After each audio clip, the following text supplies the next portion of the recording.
Hello, everybody. This is Keya from Wicked Majesty, and you are listening to Tea and Terror Podcast, the show that entertains with true and fictional stories from beyond the grave for people who love horror.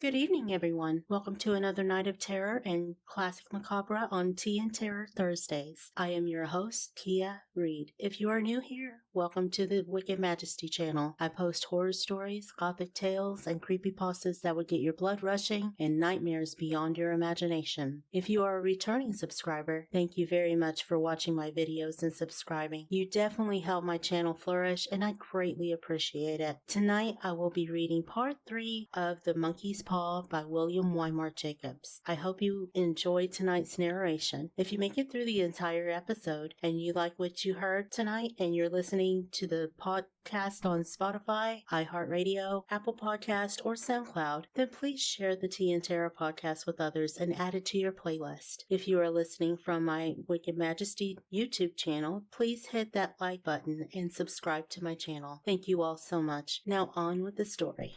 The Monkey's Paw, Part 3. In the huge new cemetery, some 2 miles distant, the old people buried their dead and came back to a house steeped in shadow and silence. It was all over so quickly that at first they could hardly realize it and remained in a state of expectation as though of something else to happen, something else which was to lighten this load, too heavy for old hearts to bear. But the days passed, and expectation gave place to resignation, the hopeless resignation of the old, sometimes miscalled apathy.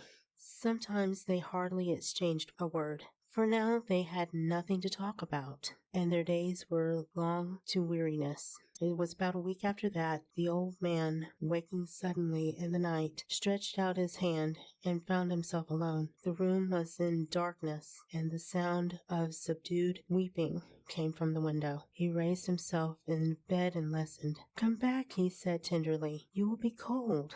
"It's colder for my son," said the old woman, and wept afresh. The sound of her sobs died away on his ears. The bed was warm, and his eyes heavy with sleep. He dozed fitfully, and then slept until a sudden wild cry from his wife awoke him with a start. "The paw!" she cried wildly. "The monkey's paw!" He started up in alarm. Where is it? What's the matter?" She came stumbling across the room towards him. "I want it," she said quietly. You've not destroyed it?" "It's in the parlor, on the bracket," he replied, marveling.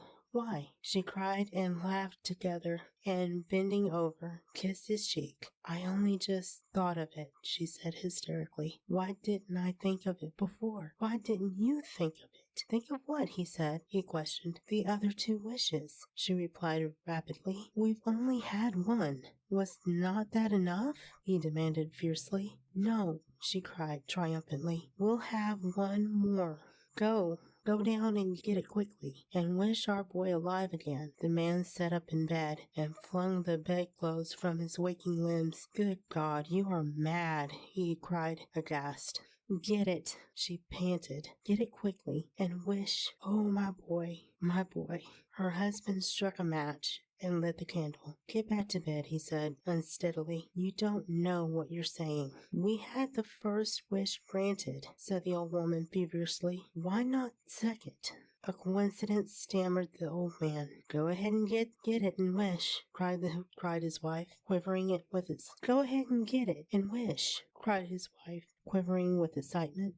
The old man turned and regarded her, and his voice shook. "He has been dead 10 days, and besides, I would not tell you else, but I could only imagine him by his clothing. If he was too terrible for you to see, then how now?" "Bring him back," cried the old woman, and dragged him towards the door. "Do you think I fear the child I had nursed?" He went down in darkness and felt his way to the parlor, and then spoke mantelpiece. The talisman was in its place, and a horrible fear that the unspoken wish might bring his mutilated son before him ere he could escape from the room seized upon him, and he caught his breath, and as he found that he had lost the direction of the door, his brow cold with sweat, he felt his way around the table and groped along the wall until he found himself in the small passage with the unwholesome thing in his hand. Even his wife's face seemed changed as he entered the room. It was white and expectant, and to his fears seemed to have an unnatural look upon it. He was afraid of her. "Wish," she cried in a strong voice. "It is foolish and wicked," he faltered. "Wish," repeated his wife. He raised his hand. "I wish my son alive." The talisman fell to the floor, and he regarded it fearfully. Then he sank trembling into a chair as the old woman with burning eyes walked to the window and raised the blind. He sat until he was chilled with the cold, glancing occasionally at the figure of the old woman peering through the window. The candle end, which had burned below the rim of the china candlestick, was throwing pulsating shadows on the ceiling and walls, until with a flicker larger than the rest it expired. The old man, with an unspeakable sense of relief at the failure of the talisman, crept back to his bed, and a minute or two afterward the old woman came silently and apathically beside him. Neither spoke, but lay silently listening to the ticking of the clock. A stair creaked, and a squeaky mouse scurried noisily through the wall. The darkness was oppressive, and after lying for some time, screwing up his courage, he took the box of matches, and striking one, went downstairs for a candle. At the foot of the stairs, the match went out, and he paused to strike another, and at the same moment a knock, so quiet and stealthy as to be scarcely audible, sounded on the front door. The matches fell from his hand and spilled in the passage. He stood motionless, his breath suspended until the knock was repeated. Then he turned and fled swiftly back to his room and closed the door behind him. A third knock sounded through the house. "What's that?" cried the old woman, starting up. "A rat," said the old man in shaking tones. "A rat. It passed by me on the stairs." His wife sat up in bed listening. A loud knock resounded through the house. "It's Herbert!" she screamed. "It's Herbert!" She ran to the door, but her husband was before her, and catching her by the arm, held her tightly. "What are you going to do?" he whispered hoarsely. "It's my boy, it's Herbert," she cried, struggling mechanically. "I forgot it was 2 miles away. What are you holding me for? Let go, I must open the door." "For God's sake, don't let it in," cried the old man, trembling. "You're afraid of your own son?" she cried, struggling. "Let me go. I'm coming, Herbert, I'm coming." There was another knock and another. The old woman, with a sudden wrench, broke free and ran from the room. Her husband followed to the landing and called after her appealingly as she hurried downstairs. He heard the chain rattle back and the bottom bolt drawn slowly and stiffly from the socket. Then the old woman's voice strained and panted. "The bolt!" she cried loudly. "Come down!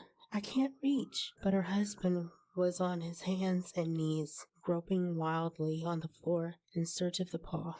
If he could only find it before the thing outside got in! A perfect fusillade of knocks reverberated through the house, and he heard the scraping of a chair as his wife put it down in the passage against the door. He heard the creaking of the bolt as it came slowly back, and at the same moment he found the monkey's paw, and frantically breathed his third and last wish. The knocking ceased suddenly, although the echoes of it were still in the house. He heard the chair drawn back and the door open.